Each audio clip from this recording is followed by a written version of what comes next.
Do you have someone that will care for you during the storms of life? Welcome to this, your daily 180 Bible study, 180 seconds of pure Bible study. Thanks for participating. Thanks for encouraging others to do the same. We're wrapping up our study this week on the two builders found in Matthew chapter 7, beginning at verse number 24. And we're looking at the sayings of Jesus that we find in Matthew 5, 6, and 7, leading up to that great conclusion about the two builders.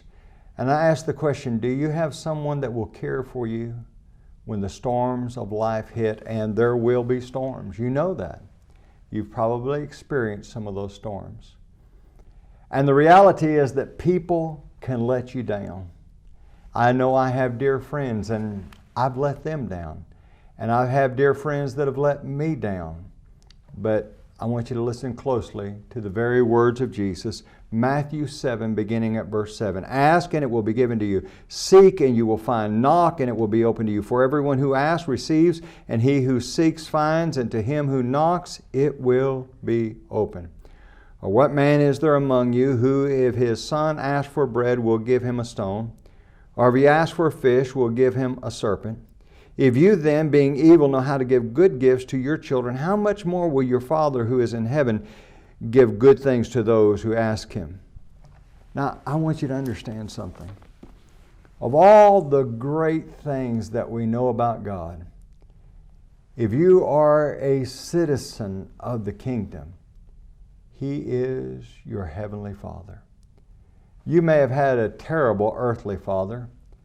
You may have grown up without a father. But God is the perfect Father who cares for us. And at the very top of the list, just to have the privilege, the honor to be called the children of God. 1 John 3 and verse 1 says, Behold, what manner of love the Father has bestowed on us, that we should be called the children of God. We have a loving Father. Now, earthly fathers, they may try hard, but they don't measure up. But God, even earthly fathers, as a general rule, they're not going to give their kids a stone instead of bread or serpent instead of a fish. Your heavenly Father so far exceeds anything that any earthly man would do. And in the storms of life, I want to be prepared by having my Father there with me.